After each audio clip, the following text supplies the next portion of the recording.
A ver, imaginemos por un momento un escenario que resulta completamente contraintuitivo. ¿Vale? A ver qué planteas. Pues imaginemos un hospital de vanguardia, un sitio supermoderno, donde los cirujanos de mayor prestigio deciden de manera deliberada dejar de consultar los manuales de anatomía clásica antes de entrar al quirófano. Madre mía. Vaya, yo creo que cualquiera saldría corriendo de ese hospital. Claro, claro. Y ojo, no lo hacen por pereza, ni por arrogancia. Lo hacen porque llegan a la conclusión de que asumir que todos los cuerpos son exactamente iguales al diagrama de un libro, pues les impediría ver la realidad biológica del paciente que tienen delante. O sea, argumentan que el paciente es único e irrepetible. Exacto. Pero claro, suena a locura absoluta, ¿verdad? Porque toda nuestra estructura social y, digamos, nuestra idea de rigor profesional o el sistema educativo entero se basa justo en lo contrario. Totalmente. Se basa en acumular certezas, en aprobar exámenes estandarizados, en seguir protocolos estrictos que garanticen que alguien sabe lo que hace. Eso es.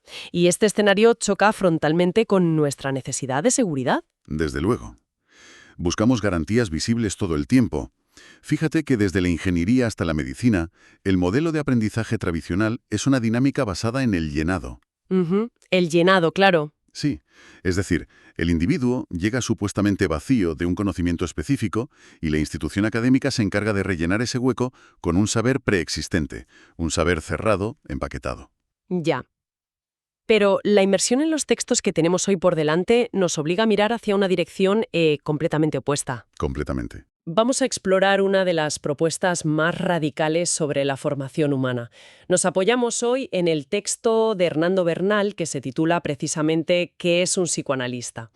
Un texto fascinante, por cierto. Muy fascinante. Y esa es exactamente la misión de esta exploración a fondo. Vamos a intentar desentrañar cómo es posible que una institución entera, una escuela con mayúsculas, pueda fundarse y sostenerse en el tiempo, no sobre la base de las certezas que acumula. Sino exactamente sobre la base de lo que ignora. Eso es. Es decir, nos encontramos ante el análisis de una escuela que se funda en la premisa del no saber. Que se dice pronto. Ya ves, y hay que admitir que de entrada genera muchísima fricción. O sea, intentar comprender cómo funciona esto en la práctica sin que se desmorone todo el edificio institucional es un reto. Claro. Y para que ese edificio no se desmorone, es vital establecer desde el principio cuál es la naturaleza de ese no saber. Ujú. Que no es ignorancia pura y dura. Exacto. No estamos hablando de una apología de la ignorancia, para nada. No es una licencia para la falta de rigor o para que quienes integran esa escuela decidan, no abrir un libro en su vida. Vaya, no es sentarse a no hacer nada. Para nada. Se trata de una postura estructural, filosófica y muy premeditada. El texto de Bernal nos explica que la escuela creada por Jacques Lacan se constituye como respuesta a una falla en el saber. Una falla en el saber. Eso es clave. Sí, significa asumir que en el núcleo mismo de la disciplina hay algo que escapa por definición a cualquier categoría absoluta. Claro, es que la psique humana no es un motor de combustión con piezas numeradas que puedas consultar en un manual técnico. Exactamente. Y en lugar de intentar ocultar esa falla, esa imposibilidad de saberlo todo con dogmas teóricos o manuales cerrados, lo que hace Lacan es decidir construir toda la institución alrededor de esa misma falta. Y ese concepto de construir alrededor de la falta requiere que nos detengamos un momento, porque me parece el motor de todo lo que vamos a ver hoy. Es el núcleo duro del asunto. Sí. El texto señala literalmente que la escuela no sabe lo que es un analista, que por eso se lo pregunta constantemente y que su existencia gira alrededor de esa interrogación. Una interrogación perpetua, digamos. Eso es. Y para hacer esto un poco más tangible, podríamos pensar, por ejemplo, en la exploración espacial profunda. A ver, desarrolla eso. Pues que las grandes agencias no construyen una sonda intergaláctica porque tengan un mapa súper detallado y cerrado de los confines del universo. Claro, si ya tuvieran el mapa, no enviarían la sonda. Exacto. Construyen la nave precisamente porque hay una inmensa falla en el saber sobre lo que hay ahí fuera. O sea, la nave está diseñada con instrumentos para adentrarse en el vacío. Y la misión en sí misma es la búsqueda incesante. Ujú. La búsqueda como fin. Eso es.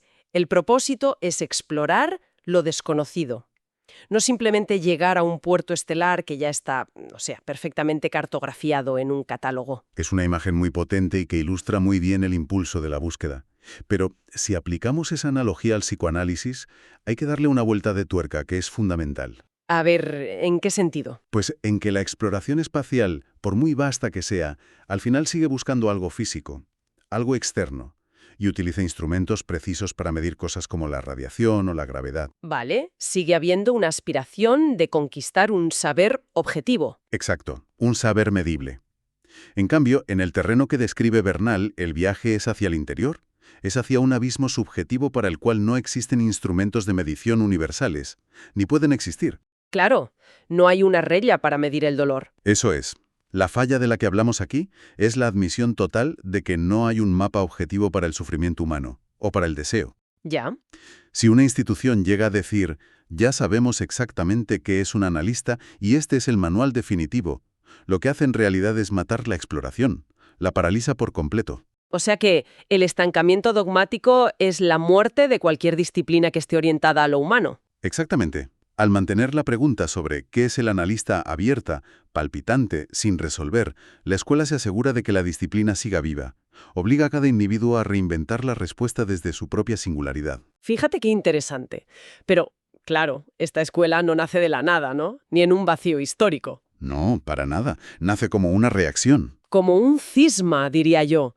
Porque si esta institución decide abrazar la incertidumbre y rechazar los manuales definitivos, la pregunta inevitable al leer a Bernal es ¿qué estaba pasando en el resto del entorno psicoanalítico para llegar a ese punto de ruptura? Una ruptura muy fuerte, además. Muy fuerte.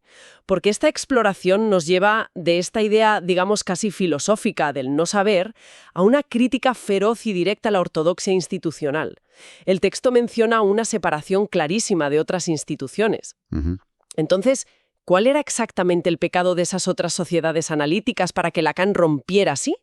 Bueno, el choque fue verdaderamente monumental y en el fondo se basó en cómo gestionar la angustia que produce lo desconocido. Lo que no se controla.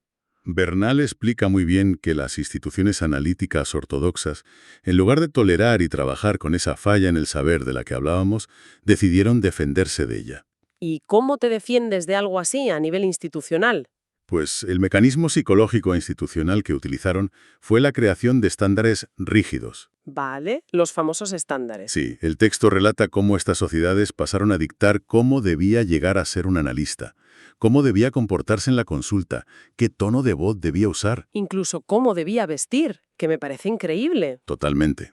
Crearon un molde de producción, un manual de instrucciones destinado a alcanzar lo que ellos denominaban un ideal de analista. A ver, aquí yo creo que es necesario plantear una resistencia lógica, porque si nos alejamos un poco de la teoría y miramos el mundo real, para cualquier persona resulta evidente que las profesiones necesitan estándares estrictos. Claro, para funcionar y proteger al público. Sí, volviendo al mundo de la medicina que comentábamos al principio, si alguien necesita una operación a corazón abierto, bueno, exige que el equipo médico cumpla con un estándar hiperestricto. Protocolos de higiene, herramientas específicas. Eso es, procedimientos hiperestandarizados.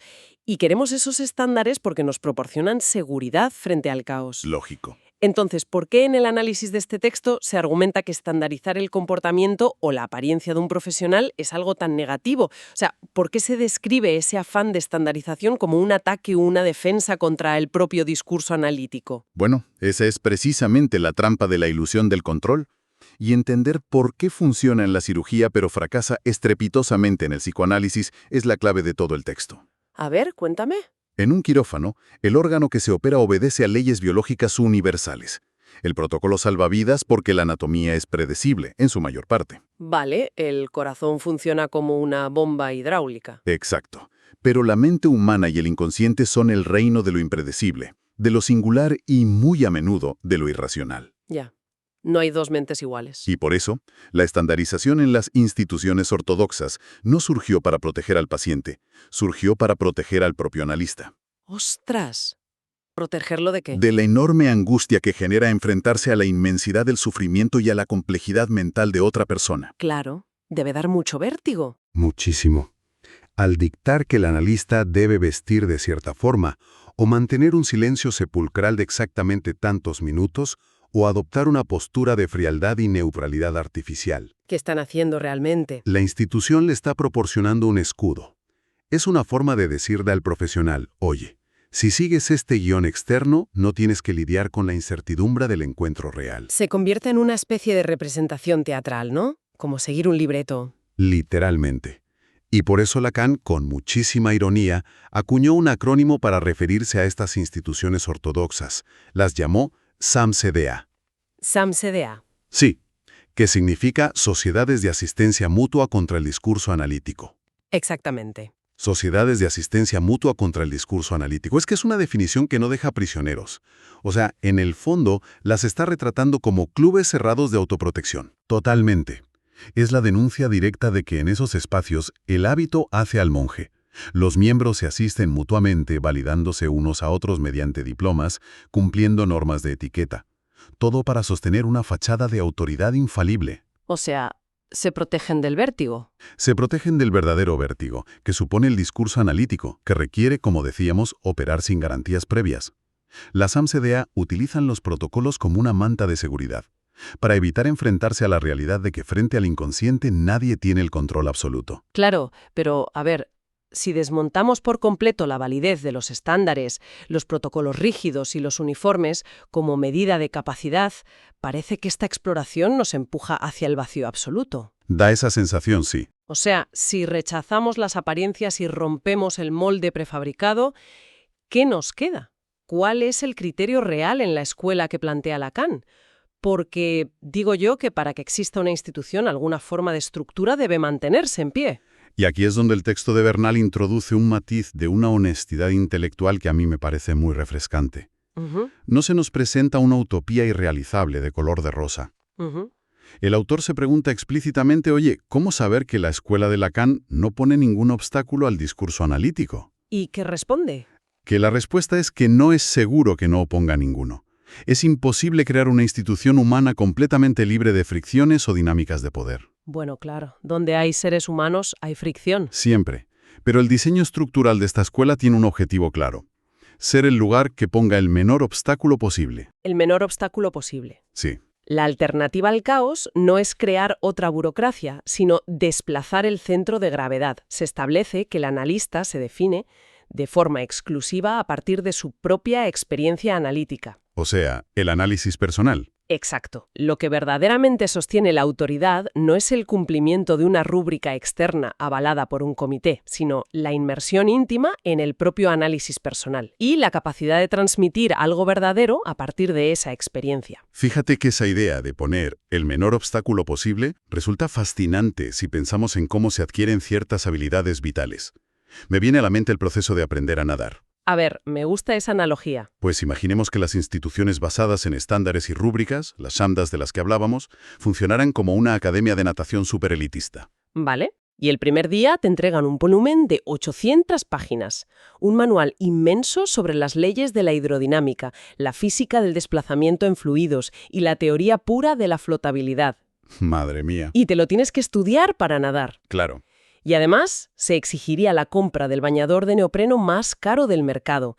Y luego te evaluarían la rectitud de la postura al caminar por el borde de la piscina. Todo apariencias. Todo en seco. Todo en seco, exacto. Se otorgaría un diploma basado en cómo se recitan de memoria las leyes de la física. Pero el sentido común nos dice que nadie, absolutamente nadie, se convierte en nadador por leer ese manual ni por llevar ese bañador tan profesional. Porque esas son distracciones externas. Exacto, son distracciones. La única forma real de aprender a nadar es entrar al agua. Sentir la pérdida de control, asustarse al no hacer pie, intentar flotar y experimentar el medio de forma directa. Esa inmersión real, caótica y sin salvavidas teóricos es lo que representaría el análisis personal en el texto. Y fíjate en lo que ocurre una vez que alguien entra en el agua de verdad. Cualquier jerarquía externa desaparece por completo. Claro, el agua no entiende de títulos. Exactamente. En el medio acuático, da igual el prestigio social o cuántos libros inmensos se hayan memorizado sobre hidrodinámica. Si no hay una adaptación real al medio, el individuo se hunde. Se hunde, literalmente. Y esto conecta profundamente con la admisión de Bernal de que quitar los obstáculos significa, en la práctica, arrebatar ese manual de instrucciones y forzar el encuentro con el agua. El diseño de la escuela Privilegia esa experiencia interna y subjetiva, que a menudo es muy dolorosa, Muy dolorosa, seguro. y la privilegia por encima de cualquier validación externa superficial. Significa que el analista se forja en el enfrentamiento crudo con su propio inconsciente, desarmando sus prejuicios, sus fantasías, no en un examen de normas de cortesía profesional. Claro. Quien no ha navegado por sus propias zonas oscuras difícilmente podrá acompañar a otra persona a través de las suyas. Da igual lo impecable que sea su traje. O su bañador de neopreno. Exacto. Es que esto nos conduce, paso a paso, hacia la consecuencia que me parece más subversiva de todo este planteamiento. A ver, Si se acepta que la única autoridad legítima proviene de esa experiencia cruda y personal en el agua, estamos asistiendo a la demolición absoluta de las jerarquías académicas y profesionales tradicionales. una demolición total. Total.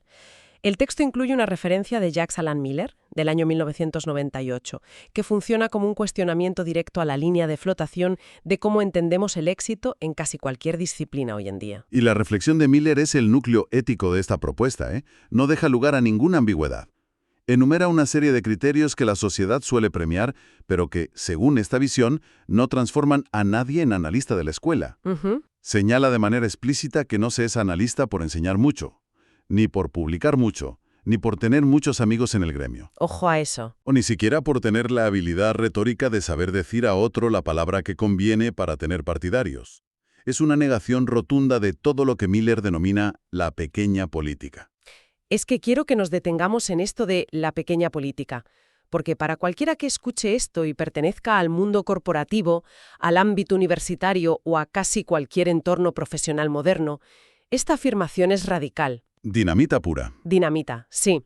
Porque en el mundo en el que vivimos, hacer exactamente eso que Miller descarta es la receta estándar para alcanzar la cima. Desde luego. Acumular publicaciones, dar conferencias magistrales para ganar visibilidad, hacer contactos incesantes, el famoso networking, saber qué decir en las reuniones para ganar influencia. Todo eso es la definición misma de construir una carrera exitosa. Es lo que nos enseñan que hay que hacer. Claro. Y renunciar a esa pequeña política, afirmar que ser una figura notable no otorga un ápice de privilegio, parece, visto desde fuera, un suicidio institucional. Parecería que la escuela está abocada al fracaso. Claro, ¿cómo es posible que una institución sobreviva sin premiar a quienes más publican, a quienes más dinero atraen o a quienes tienen más seguidores? Pues sobrevive porque entiende perfectamente cuál es la verdadera naturaleza de su trabajo y cuáles son los obstáculos que impiden realizarlo.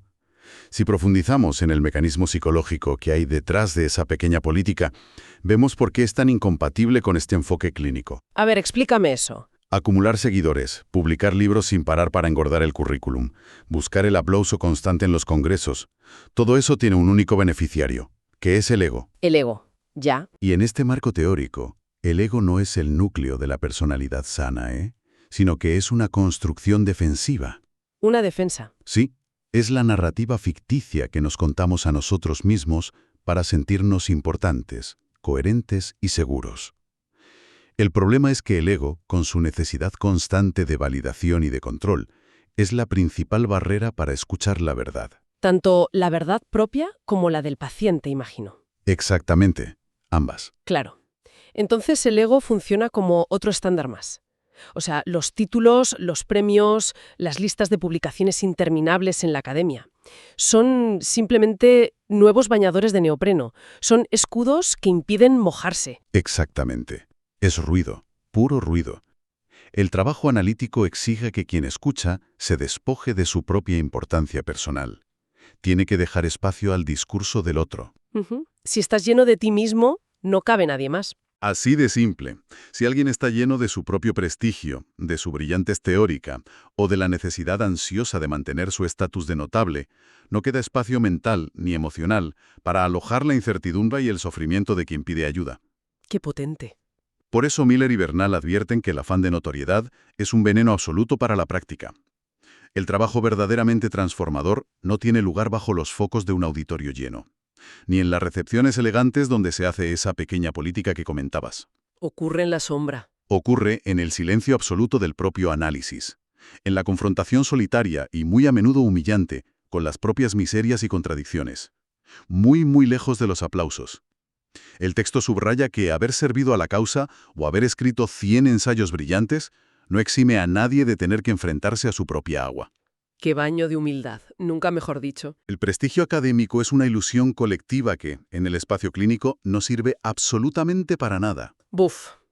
Al llegar al final de esta exploración a fondo de las ideas que nos presentan Bernal, Lacan y Miller, el recorrido resulta vertiginoso. Es un viaje intenso. Muy intenso.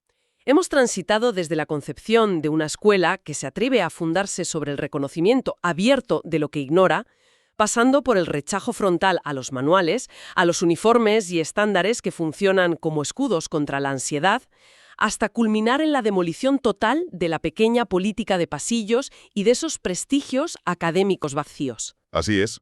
Y aunque el texto habla de manera específica de la formación en el campo del psicoanálisis, la resonancia de estas ideas me parece inmensa para cualquier ámbito de la vida moderna. Es una invitación muy profunda a la autoobservación, una que trasciende por completo el ámbito clínico. Nos obliga a mirar nuestras propias estructuras vitales y cuestionar de qué están hechas. Totalmente. Resulta sumamente pertinente preguntarse cuántas veces, en la gestión de una empresa, en la universidad, en el arte o incluso en las propias relaciones interpersonales, nos refugiamos en estándares burocráticos. ¿Cuántas veces? Sí. ¿Cuántas veces el individuo se esconde detrás de un cargo, de una corbata o de la necesidad ansiosa de acumular seguidores y likes en esa pequeña política contemporánea que son las redes sociales? Ostras, las redes sociales son la máxima expresión de esa pequeña política. Desde luego. A menudo, todo ese ruido y toda esa búsqueda de validación externa no es más que una fachada para ocultar una profunda falla en el saber, para disimular que, en el fondo, no hay una experiencia genuina detrás de lo que se hace, o que el miedo a la incertidumbre y a no tener el control es sencillamente abrumador. Claro. Y a la luz de esta lectura, pareciera que gran parte de la sociedad moderna opera como una gigantesca zancada. Fíjate qué gran reflexión. Parecemos estar inmersos en una inmensa sociedad de asistencia mutua, diseñada específicamente para no tener que mirar de frente el hecho de que, ante los grandes misterios de la existencia y las relaciones humanas, rara vez sabemos con certeza lo que estamos haciendo. Casi nunca lo sabemos. Resulta mucho más cómodo premiar a quien lleva el currículum mejor formateado o a quien hace más ruido en la sala de reuniones que reconocer el abismo. Nos aferramos desesperadamente al manual de hidrodinámica porque la profundidad del agua sin salvavidas nos aterra. Y es una defensa psicológica totalmente comprensible frente a la fragilidad de la condición humana. Buscar seguridades es natural. Por supuesto. Pero el valor inmenso de este texto reside en mostrarnos empíricamente que existe otra vía, una vía que exige una honestidad brutal. Asumir la falta de garantías previas y confiar en que la experiencia íntima, el cuestionamiento constante y el trabajo silencioso con las propias sombras es el único cimiento sobre el que se puede construir un conocimiento verdadero y transformador, aun sabiendo que ese cimiento siempre estará atravesado por la duda. Es la paradoja más bella y desafiante que hemos encontrado en este texto. Descubrir que la estructura más sólida posible es aquella que se atreve a construirse sobre la asunción abierta de una falta. Una paradoja fascinante. Fascinante, sí. Y para cerrar esta inmersión parece necesario dejar una última idea resonando en quienes nos escuchan. Adelante. Si toda una disciplina histórica, que está dedicada en cuerpo y alma a cartografiar los rincones más complejos y oscuros de la mente humana, decidió que la mejor forma de avanzar, la única manera de mantenerse viva y no convertirse en un fósil dogmático, era abrazar sin reservas el no saber y rechazar la acumulación de prestigio de cartón-piedra, cabe hacerse una pregunta fundamental. A ver. ¿Qué aspecto de la cotidianidad, qué proyectos, qué vocaciones o relaciones humanas darían un salto cualitativo inmenso si decidiéramos, de una vez por todas, dejar de fingir que tenemos el manual perfecto con todas las respuestas y simplemente nos atreviéramos a habitar, con honestidad y valentía, la incomodidad de la búsqueda constante? ¡Qué gran pregunta! Porque quizás sea ahí, justo en ese espacio incierto, donde se desvanecen las certezas y los títulos, donde verdaderamente comienza cualquier forma de descubrimiento real.